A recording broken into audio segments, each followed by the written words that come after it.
Hello everyone. आज हम crop production and management chapter का नेक्स्ट टॉपिक करेंगे और हमारा टॉपिक है basic practices of crop production, फसल उत्पादन की मूल पद्धतियाँ। अब बूझो, देखो क्या सोच रहा है। Why paddy can not be grown in the winter season, कि जो धान है वो शीत ऋतु में क्यों नहीं उगाई जा सकती। Paddy requires a lot of water, therefore it is grown only in the rainy season. अब पहेली कह रही है कि जो धान है उसे बहुत अधिक पानी की आवश्यकता होती है, अतः इसे केवल वर्षा ऋतु में ही लगाया जा सकता है। Cultivation of crops involves several activities undertaken by farmers over a period of time. फसल उगाने के लिए किसान को अनेक क्रियाकलापों की सामयिक अवधि में करना पड़ता है, मतलब किसी निश्चित अवधि में ही उन्हें लगाना पड़ता है। You may find that these activities are similar to those carried out by a gardener और even by you when you grow ornamental plants in your house. आप देखेंगे कि ये जो क्रियाकलाप है ये उसी प्रकार से हैं जिनका उपयोग माली या आप सजावटी पौधों को उगाने के लिए करते हैं। These activities or tasks are referred to as agricultural practices which are listed below. और यही क्रियाकलाप या कार्य जो हैं वो कृषि पद्धतियाँ कहलाते हैं। इन्हें नीचे दिया गया है, हम उन पद्धतियों को एक एक करके देखेंगे। फर्स्ट, प्रिपरेशन ऑफ सॉइल, यानी कि मिट्टी तैयार करना। सबसे पहला जो हमारा कार्य होता है वो है मिट्टी को तैयार करना। सेकंड है सोइंग, यानी कि बीज बोना, बुआई। Third, adding manure and fertilisers.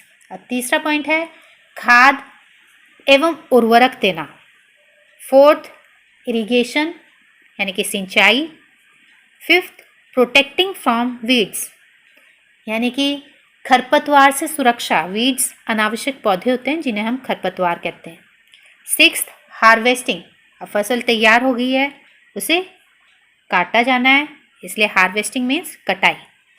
Seventh, storage, भंडारण, यानी कि अब फसल तैयार हो चुकी है, कट चुकी है, अब उसे हम किस तरीके से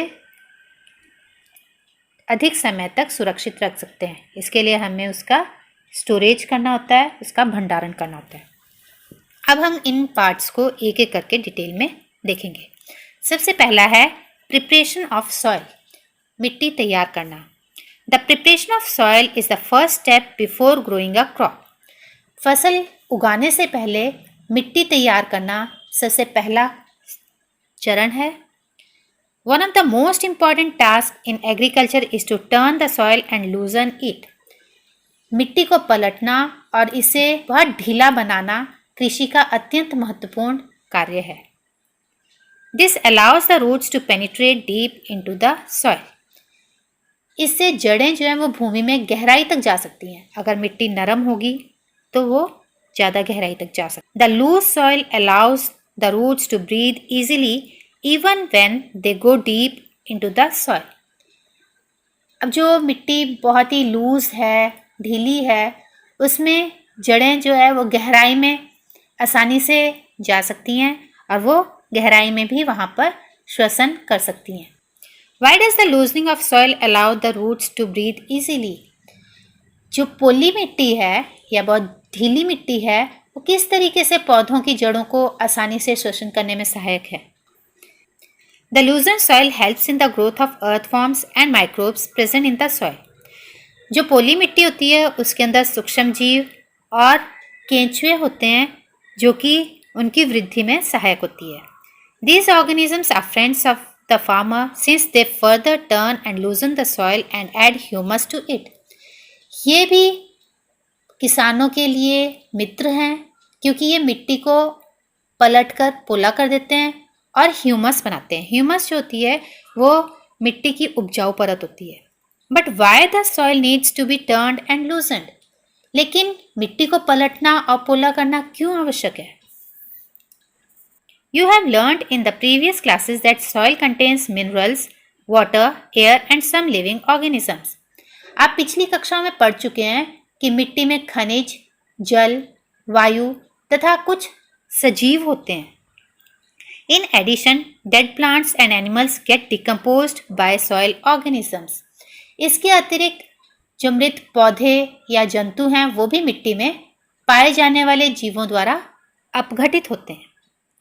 In this way, various nutrients in the dead organisms are released back into the soil. इस प्रकार जो मृत जीवों में पोषक तत्व होते हैं वो भी वापस मिट्टी में मिल जाते हैं. These nutrients are again absorbed by plants. और ये पोषक तत्व पुनः पौधों द्वारा अवशोषित कर लिए जाते हैं. Since only a few centimeters of the top layer of soil supports plant growth, turning and loosening of soil brings the nutrient-rich soil to the top so that plants can use these nutrients.